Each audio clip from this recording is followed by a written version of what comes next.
Hi, and welcome to WPYP-TV Manchester. And as I've told you last week, it's just too much to put "We Pick Your President" on this banner. And actually, I was going to put it underneath, if you look at the banner there. And, so I wanted to have red, white, and blue. But I managed, right? WPYP and then red and then dash TV. It's strange about colors, isn't it? Red is always associated with the left. In Britain, that's the color of labor. In Germany, socialist. Every European country, every country in the world. In England, if in like a town, if the labor's in power, they'll paint the door to their equivalent of City Hall red. If the conservatives, it'll be blue. Blue is the conservatives' color. But now in the United States, they just made this crap up where red is Republicans, blue is Democrats, because one of the stations, ABC, during the presidential counting up the presidential election, decided it used red and blue in the proper way. Red for Democrats, blue for Republicans. But, it's 2000, so we'll change it. And this being America, with the collective memory, a gerbil would have to have a deeper memory than your average American of any class, it seems, or socioeconomic status. Now it just becomes equated with that. That's just something, I got my grumpy hat on. That's very irritating. But, of course, to be called a red in the old days was an insult in America. Only country that doesn't have a Labor Party. Every other country in the world has an actual Labor Party, which would be a social democratic party. Every party. But not the United States. That's just one of the anomalies, the American exceptionalism. And it's always said is because the United States broke away from England before the Industrial Revolution really took off. So you never had any type of working class or class consciousness in the United States. And when socialism or real left-wing thinking arose, the United States extirpated it. They just destroy it. The two Red Scares, the one after World War I and World War II. But isn't that fascinating? I'm thinking about the color red today because we have a real treat for you. Don't we, Brandon? In the second half hour, Erich's going to call in, Erich Pilcher. Oh my, we are going to read to you, and I have the text here on my phone from it is, I guess it's the latest Heinie the Poop book, because it's not till next year, January 6th, that Heinie the Poop and His Indigestible Breakfast comes out, with a foreword by Roger Stone. But let's get cracking. Brendan, do you have that video queued up? Yes. Okay, I'm bringing it up on my phone. This is by she reminds me so much of local Manchester anarcho-libertarians, Mala Guillotine.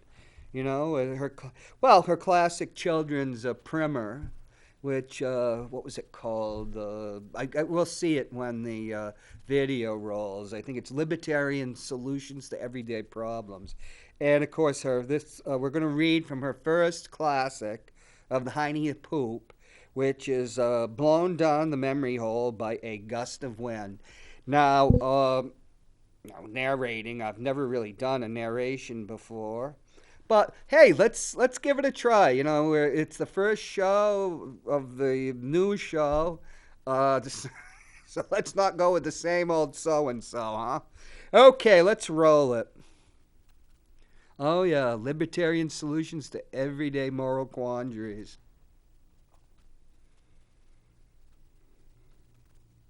Blown down the memory hole.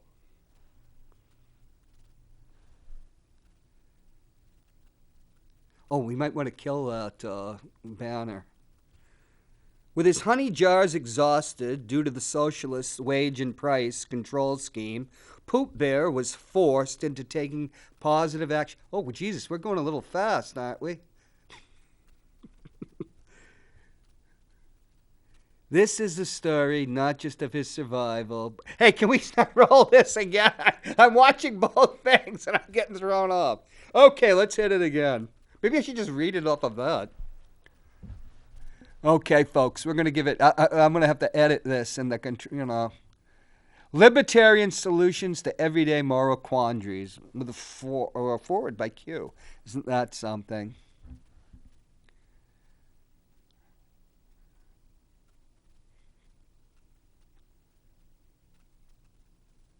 With his honey jars exhausted due to the socialist wage and price control scheme, Poop Bear was forced into taking positive action. This is the story not just of his survival, but his triumph. It's a story suitable for right-thinking people of all ages. You have a little cropping problem, but, that happens in publishing. But I'm getting goose pimples. What about you, Brendan? Poop's future depended on potentiating his individuality by rejecting socialist paradigms of collectivism. He would benefit from the paradox of selfishness, as would those fit to survive along with him in the forest. By undertaking an act enabling the fit creatures to survive and thrive, Pooh's selfishness proved the ultimate act of unselfish sacrifice. Oh my.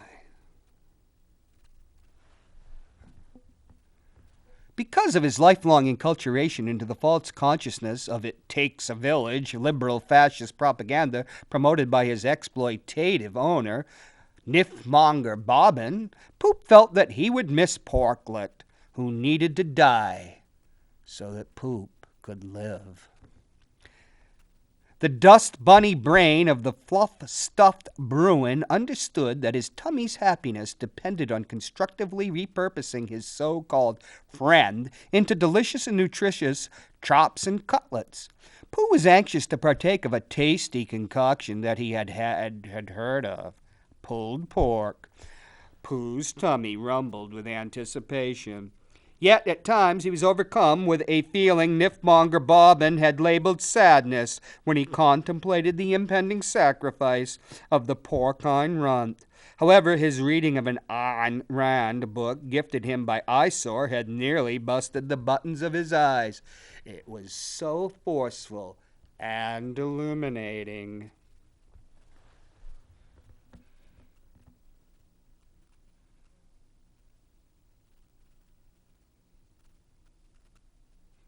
We'll tighten this up, folks, for the rerun. Was not the concept of sadness a sentimental idea imposed top-down on Poop by his owner? And what was Master Bobbin but a socialist meddler committed to imposing a dystopian social engineering schemes onto the forest? Wasn't it Master Bobbin's ukase on wage and price controls that had disrupted market forces and triggered this depression? A ukase was a ruling made by the Tsar in old Russia. Oh my, look at that. And what of Porklet? Wasn't friendship another concept of his owner akin to sadness, imposed on Poop against his will?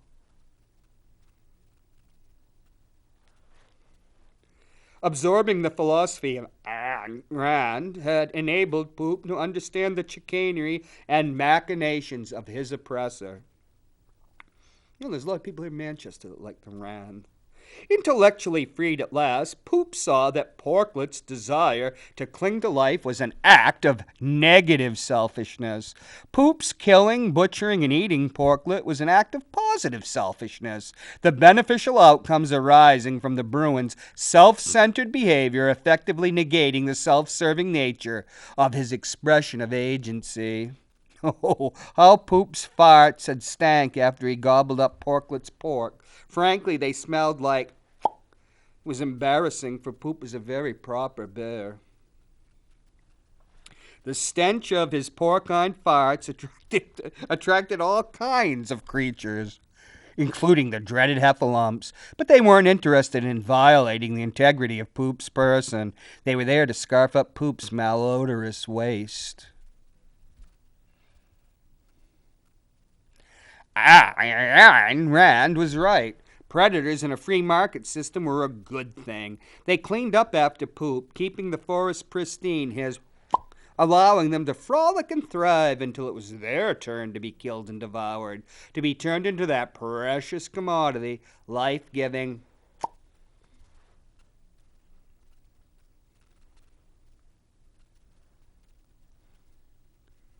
It was a Randian virtuous circle of both being and nothingness, with being coming from nothingness in an ecological market populated by creatures freely exercising their will, their free will, the gold standard of social intercourse.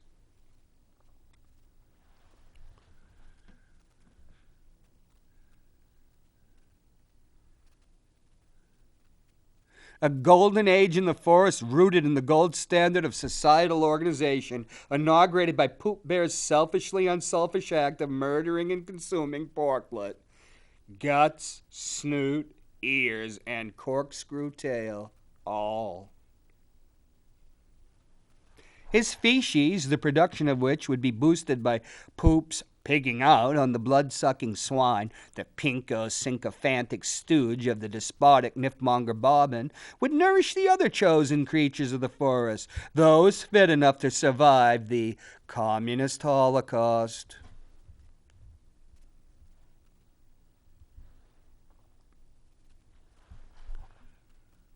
Later on, after Master Bobbin had been deposed and the forest was reconstituted as a self-governing shire in a free republic organized on free market principles of liberty, Poop Bear, now serving as a shire county judge, would think of Porklet whenever he broke wind.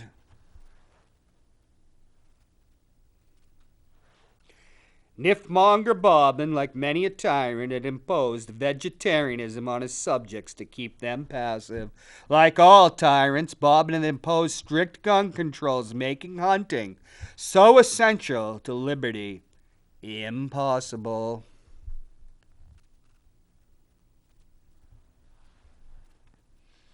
The upshot of this craven attack on human liberty was that until he slaughtered and chowed down on porklet, Poop had never tasted meat. Becoming a meat eater changed him, all for the good. Poop became ultra aggressive, becoming far more proactive in inserting himself than he would ever have imagined while a vegetarian.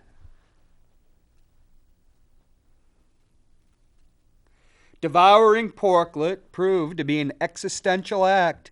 An act predicated upon survival ultimately was an act of self-creation. Poop evolved from being a cub, Nifmonger Bobbin's boy, into a man. It was said of Poop Bear thereafter, he is one of the big men of the forest.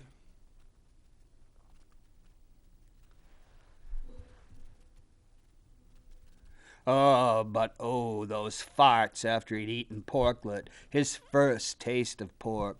As a honey eater, Poop had experienced flatulence, frequently after overeating.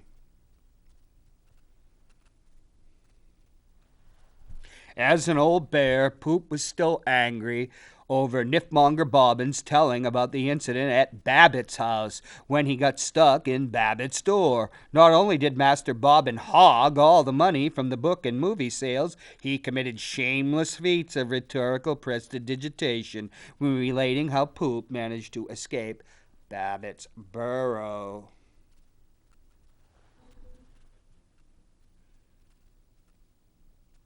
It was Poop himself who had extricated himself from that sticky wicket with a well-timed bowel blast, the thrust from the eruption providing enough motive force to achieve escape velocity in accordance with Newton's second law of motion.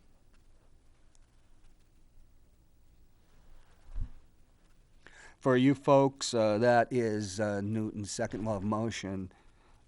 Motion equals FA. No, I'm not touching that. FA with a 10-foot pole. I'll have to tell you a story about that later. Oh, boy. And sometimes when Judge Poop Bear would lift up a cheek and rip one during a court session, mist would glaze his button eyes as he remembered porklet. Though a parasite, a pinko and troublemaker, porklet gave Poop a great gift. Not just life itself, but memories of the best pulled pork this side of paradise.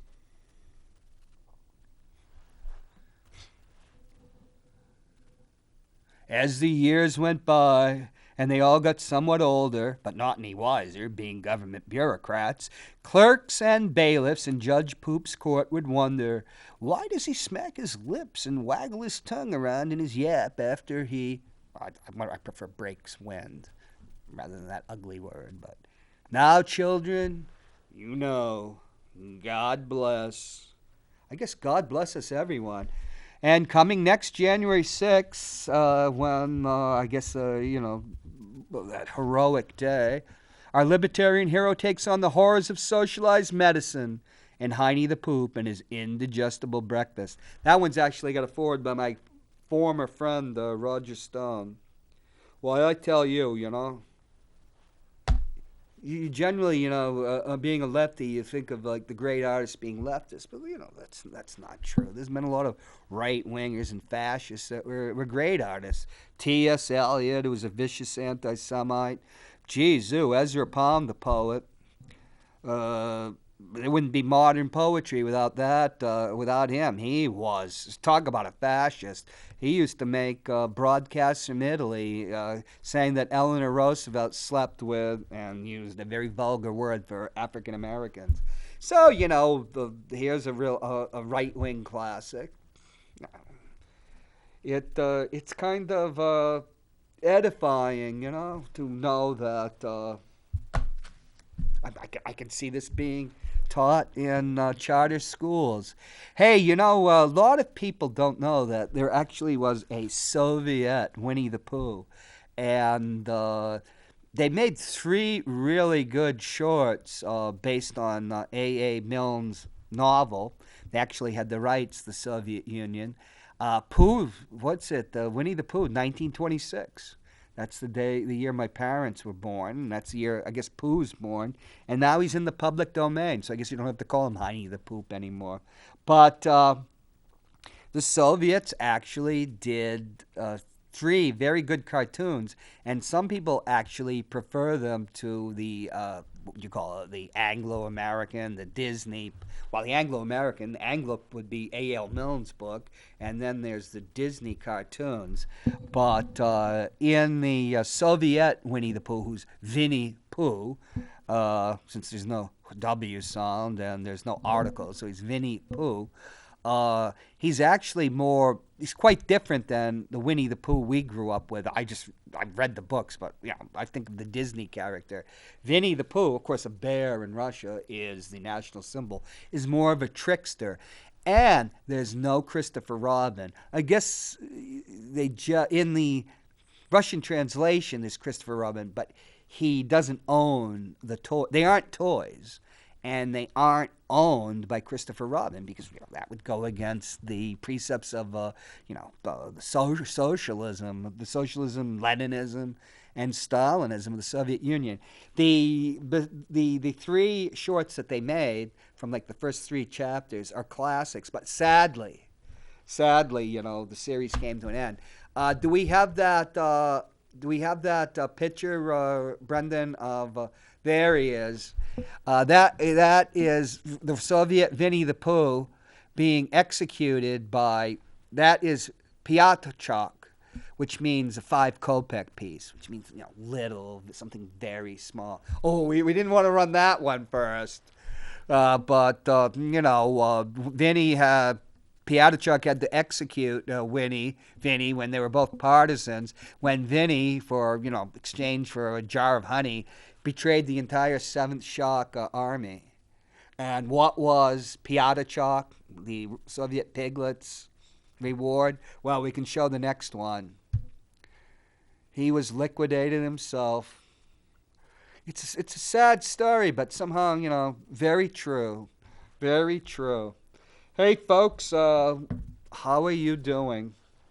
We've got Erich Pilcher is going to come on in about 8 minutes. I wish he was on right now, so we didn't have to fill the time. What is there to talk about? What's there to talk about? I've got my notebook here. Good God, there's so much crap going on. I was on. Should send Erich a message, a call, please. We'll edit this for the rerun, Brendan. I am going to go on to Facebook. Here I am on Facebook. There is actually this site. There's a site here. It's called for Ward 6. Ward 6. 8 and 9. 8 and 9. I go on it every now and then. And lo and behold, our dear friend Victoria Wojcik Sullivan's on it. She is really going at, still a social media warrior. And this is news and happenings for the people of Manchester's South Side. Let's see what's going on. Oh, hi. Special elections being filled in. Oh, geez. Things are really happening. Oh, here was a good one. I don't know if they haven't taken it down yet. Victoria, I guess it's Wojcik Sullivan. Let's just call her Victoria Sullivan. She posted, and I'm not going to run her content because unlike Winnie the Pooh not being in copyright anymore. Well, Victoria, Icky Vicky is still in there. She posted a video. She does these live, sitting in a car, about homeless people. John DiPietro and I hit the streets once more to speak with the homeless. This time, Sarah Beth Beaudry. I guess that's Sarah Beaudry. The woman had to resign because she hadn't done an accounting of her organization's funds for quite a while.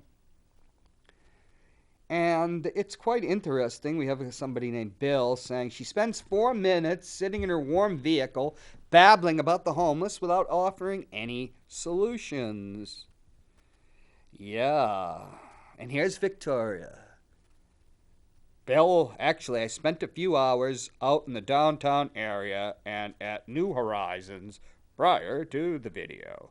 A reporter was just mugged in the area, so yes, I sat in my locked car while I recorded for my own safety.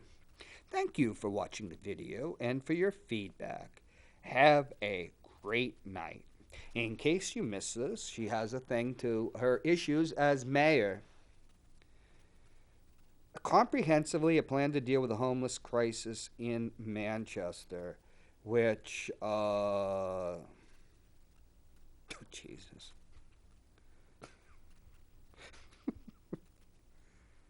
He says absolutely nothing. Yes, homelessness is a very challenging issue. However, not confronting the problem at all or putting band-aids on it will not make the situation any better. This has been the Joyce Craig strategy. It has not worked, and we're living with the consequences every single day. I say that, in my opinion, Victoria Sylvan, you're a liar. People have been working on this. People have been working on it much more than you have. But, you're a politician, and, it's one of the first things somebody has to learn to do. And we did have interesting exchanges. Jesus, I think she's put more up there since I went on here before. Here is your faithful correspondent. Comprehensive plan, my A and two dollar signs. It's just political gibberish. Let's funnel taxpayer money to faith-based organizations and other nonprofits that, like her ally Sarah Baldry, don't account for the money nor are required to, and act like they are victims when called to account. For someone who says she wants to cut your taxes, she's willing to spend your money. That was Erich. He's coming to bail me out. And she's willing to spend your money on organizations I'm sure she has political and personal connections to, in my opinion. Okay. Erich, hold on for 3 minutes. I'm lambasting one of the local politicians after the breathless narration of the Heinie the Poop book, which should get me banned for life. Just wait. Lambaste away, and I'll call back in 3 minutes. Okay, 3 minutes. Right on the money. All right, bye. Okay. But that's my opinion. Here she is. She doesn't have any real plan.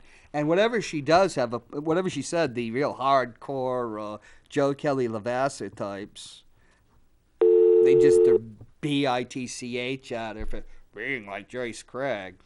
I guess for caring about the homeless.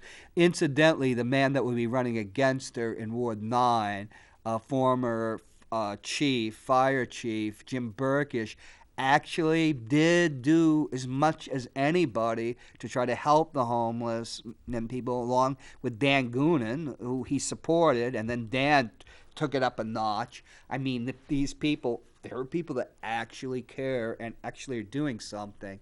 Now, she just runs her mouth. Nobody's doing anything, which is a lie. That's not true, in my opinion. And in my opinion, to give myself some legal cover, it is an opinion, I finally realized what she's talking about, because she talks about people out there trying to help people, is that just like with the charter schools, she doesn't want to cut your tax money. She wants to take your tax money and funnel it to her allies. These are the people that will, in her mind, give aid and succor to the homeless, but they're her people. They're her people. They're her allies. So your tax dollars are fine. Your tax dollars, when they're going to a public school, that's evil. When those tax dollars are going to her school and the school, that's wonderful. I mean, it's just the same old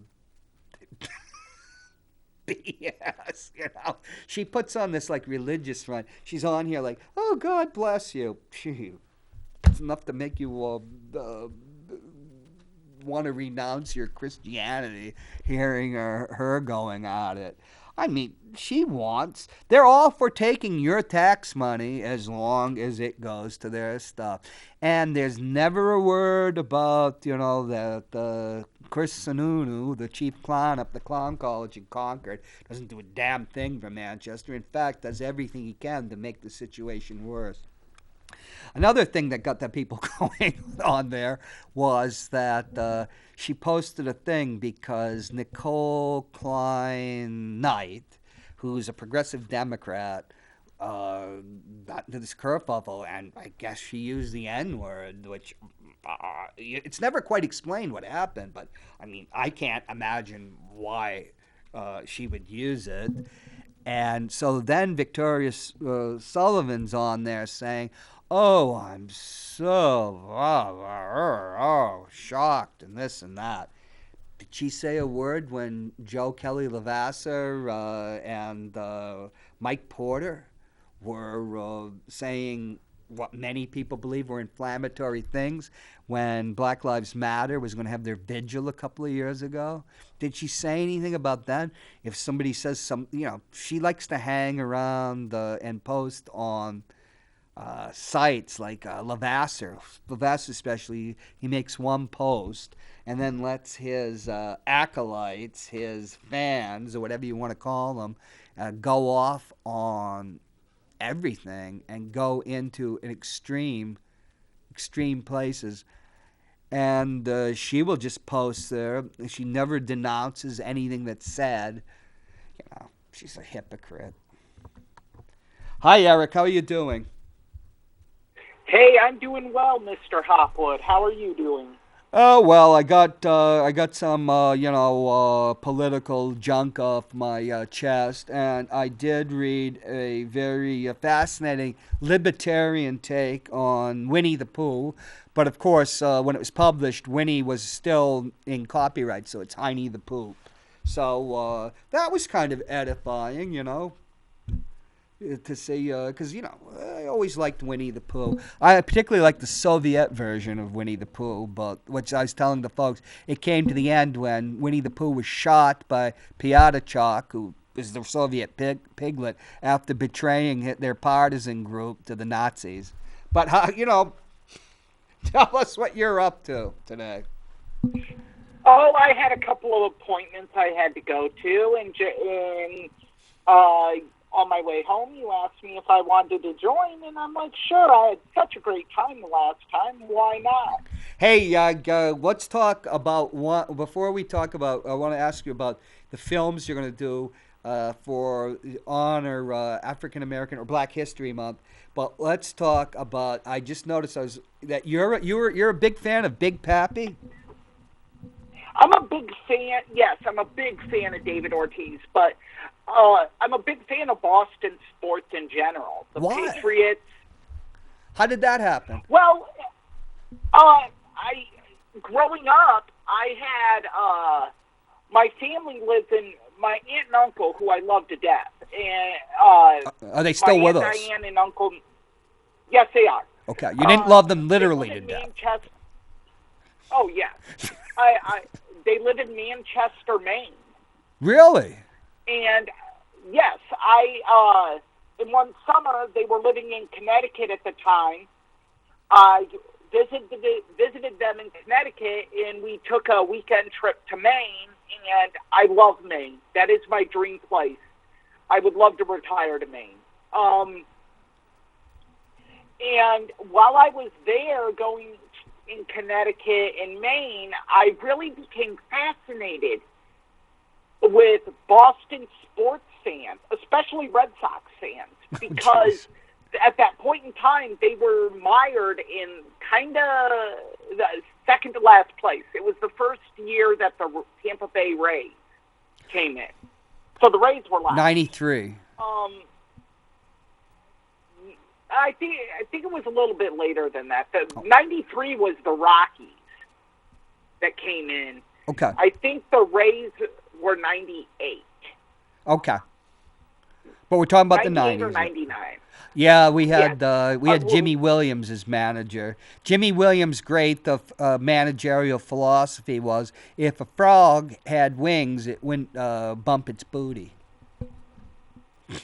Yeah, Jimmy, and I was enamored with how 1 minute they could just be so downtrodden on their team, Yeah. and then the next minute have just beaming optimism. It floored me. And I thought I knew sports. It was the summer before my sophomore year of high school. I thought I knew sports. No, these people knew sports. I had nothing on them.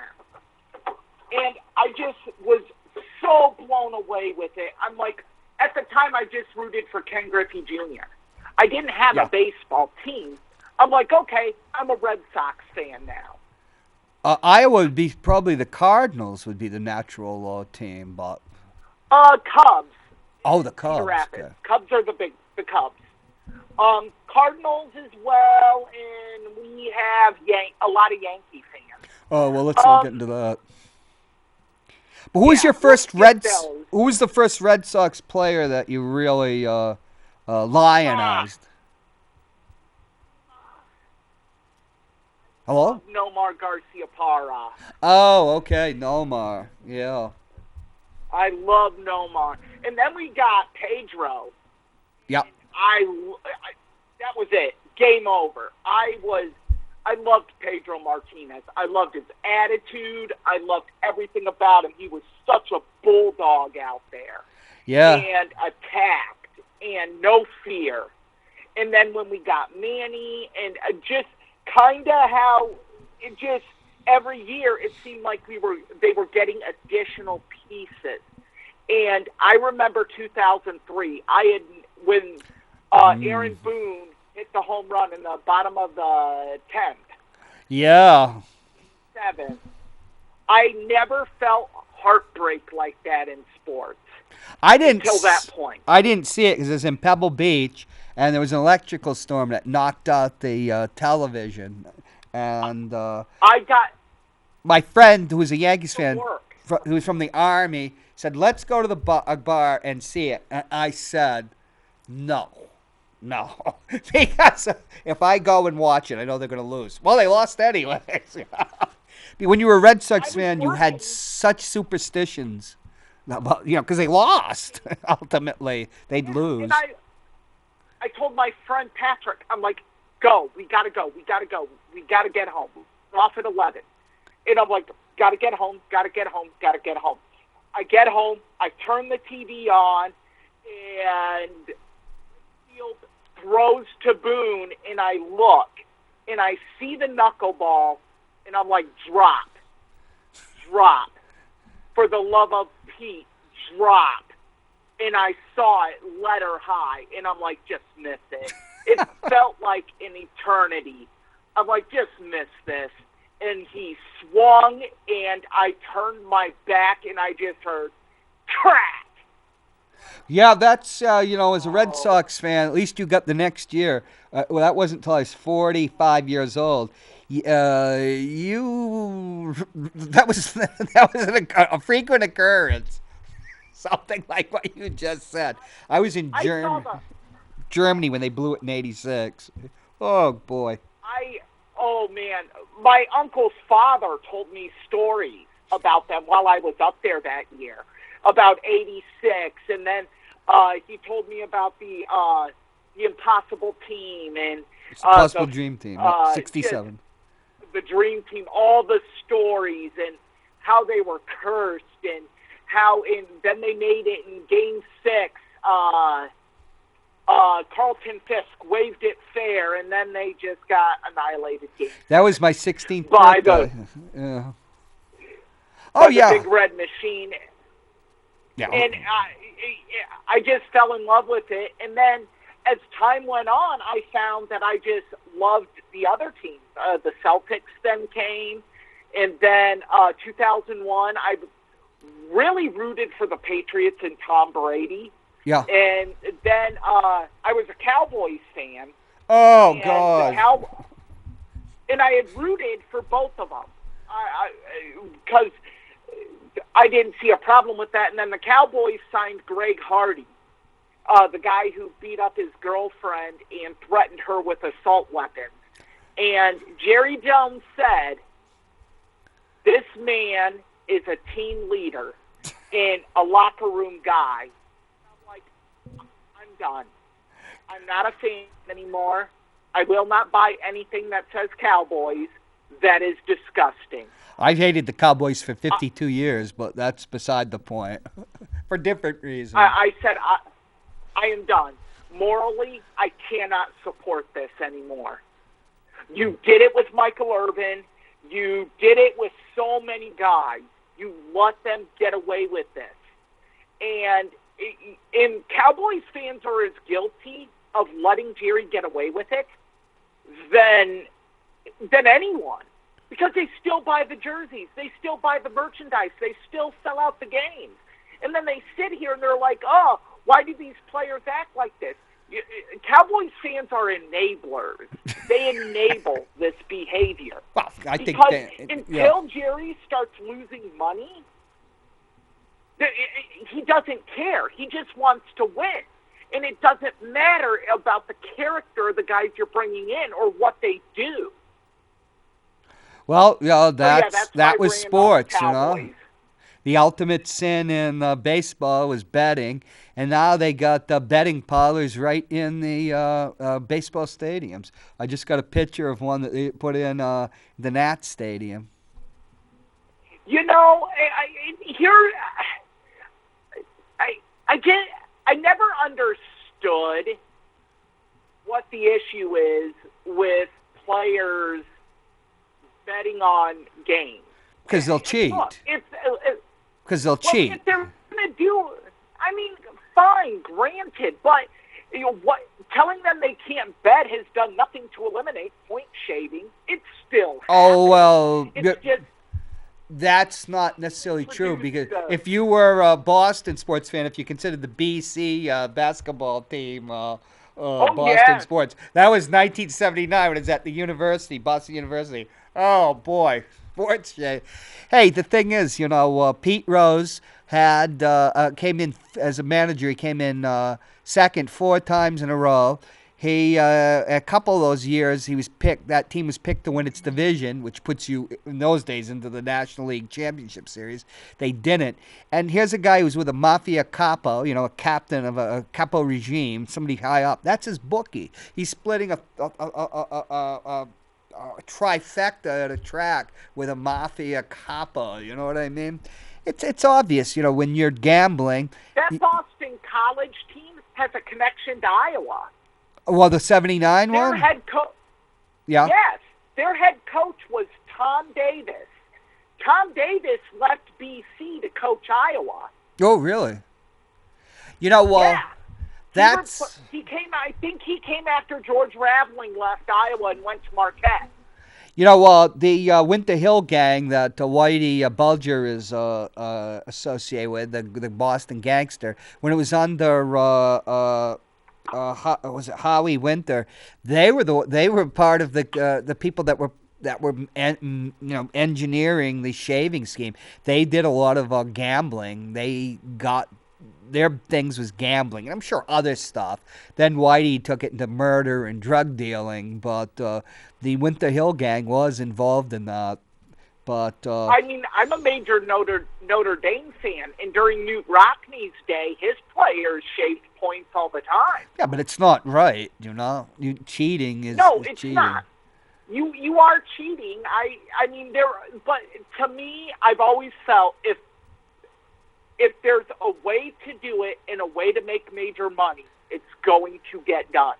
Well, they always say that the Super Bowl with Joe Namath, I guess it's Super Bowl III, where they were they were against Baltimore, was such prohibitive favorites that it's often said that was thrown.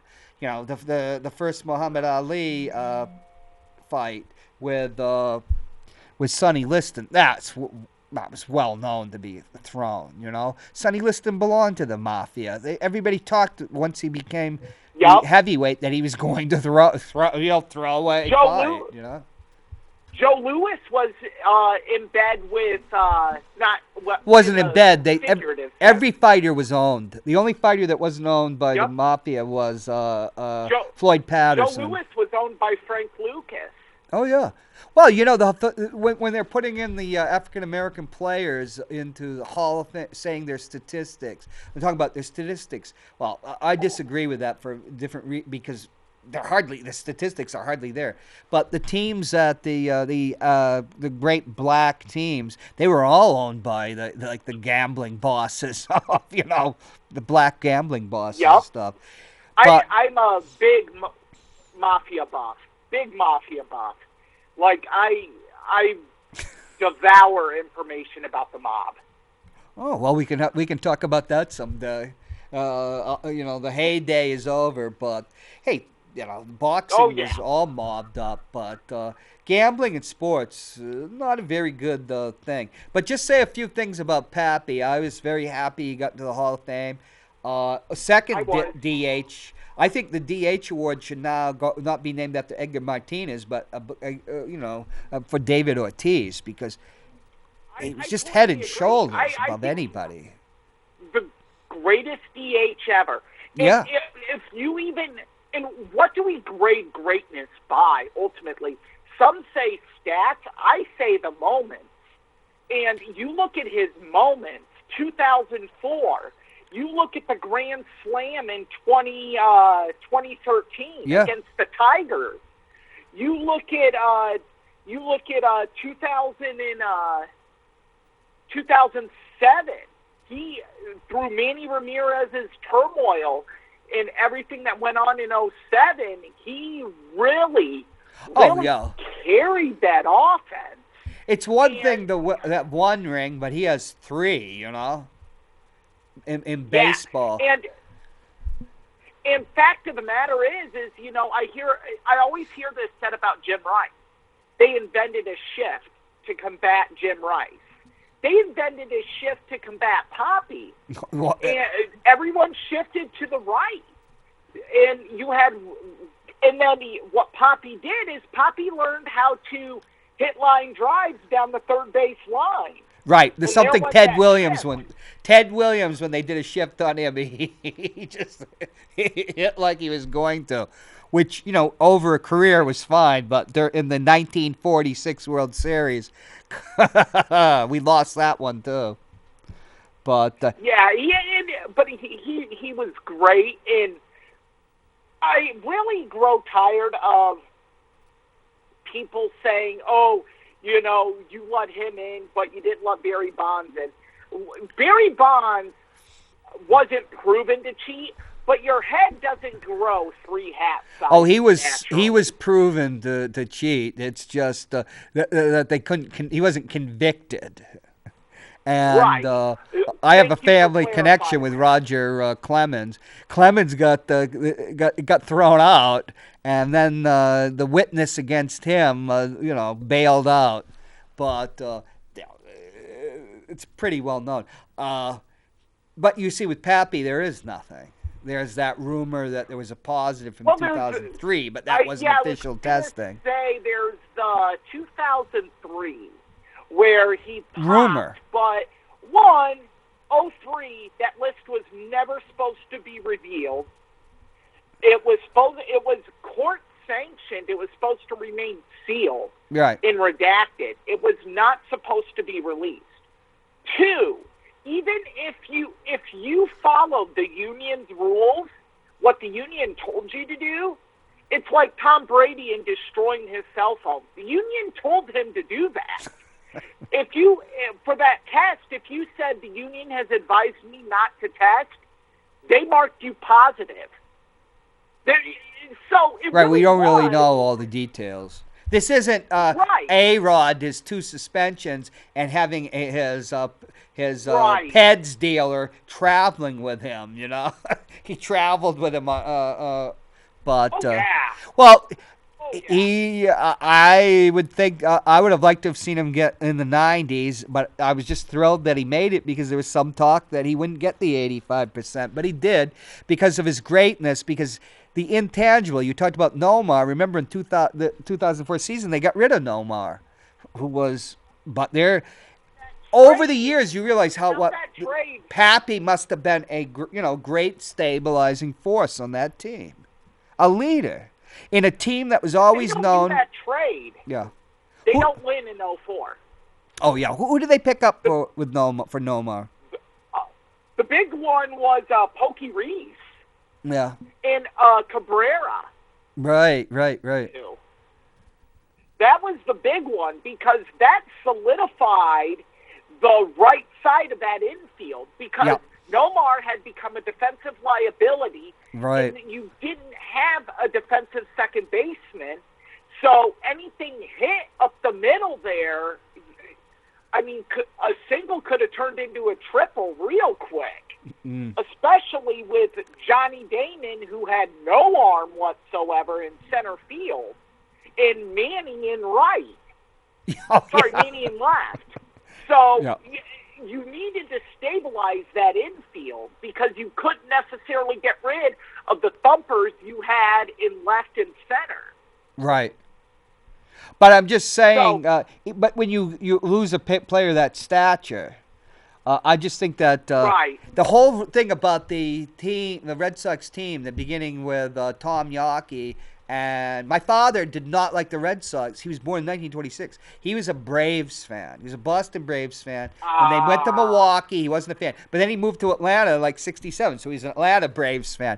But he didn't like the Red Sox. He said they're a country club team. And they were spoiled. And it was always said, in the 70s, 80s, there's 25 players, and when they come back from on the road game, 25 taxi cabs that they didn't gel. But somebody like Pappy, I just think, obviously he's in, not just because of those great stats, but those 3 rings. He's there for breaking the curse of the Bambino.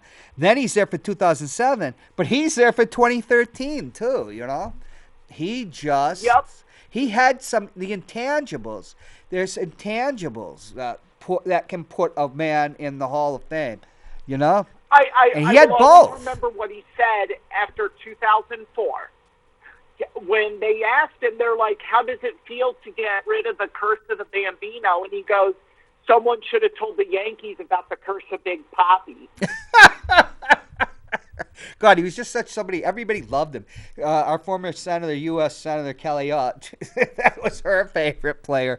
She was on the Peter White show, which is like a counterpart to Matt's show in the morning.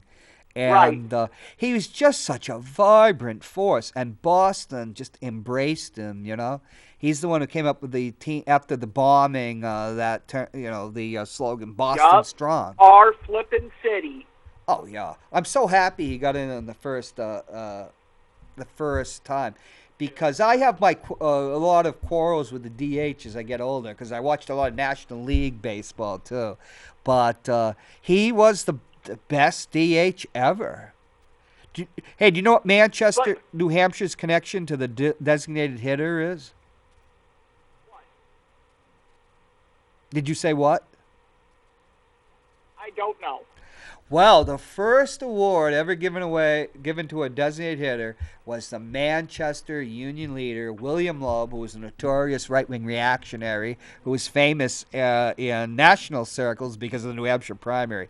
He awarded it to Orlando Cepeda because the Union leader, our local newspaper, always has this annual dinner. People like Casey Stengel, all sorts of people would come to it. Orlando didn't show up that time, and eventually that award, I don't think it was awarded in 73 or 74, January 74. And eventually the American League did pick it up. They didn't keep calling it the William Loeb DH award. But I was thinking of that because Orlando Cepeda, who was a Jim Rice caliber player, who was on, he's on the 64 Cardinals, 67 Cardinals. He finally made it into the Hall of Fame. He was a DH at the end of his career, Well, he was 73, and I think he was out of baseball by 75 or 76. But Pappy, he's better than Edgar Martinez, who eventually got into the Hall of Fame. I would agree with that. I think Edgar got put in by they call it the Modern Times Committee or something. Yep. I wouldn't have put Edgar Martinez in. I was, for a selfish reason that I always know Pappy was going to be it, and that he should have been the first DH. And I just don't think being half a player, it takes something away. Except look at who, David Ortiz was unique. He had the intangibles and he had the great hitting. And it's probably the intangibles that put him in the Hall of Fame, More than even the 500 home runs in that. It's just this guy was a winner. He made a losing team since the day hadn't won since Babe Ruth was a 24-game. Well, Babe Ruth won ERA titles and 20 games twice, And he finally did it. Hey, Erich, I think that you should come back probably next week if you want to talk about the Black history and the film, because we're just about running out of time. But do you have anything to say? This week for Matt's film review is Sweet Sweetback's Badass Song. It does kick off Black History Month. And I made a change. Originally, 12 Years a Slave, Menace to Society, and Friday were the other three films. Based on the recommendation of you, Matt, and Jenny, 12 Years a Slave has been replaced with In the Heat of the Night. Oh, I like 12 Years a Slave. I think it's a great movie, but... I think it's a great movie, too, but I watched In the Heat of the Night this weekend. Yeah. And I think it means more to the history of cinema than 12 Years a Slave. Well, it also has one of the greatest movie stars and the first African-American superstar, Sidney Poitier. So I am glad that you made that substitution. But I did. It will be the last week of February. We'll be In the Heat of the Night. Okay, Erich, we are going to wrap up here, and I will talk to you soon. Yes, absolutely. It was enjoyable as always, Mr. Hopwood. Right, so you were on the last Ward 13 and on the first WPYP. Which means I'm a history maker. We pick your president. Take care, folks, and you take care, Erich. We'll see you next week. You as well.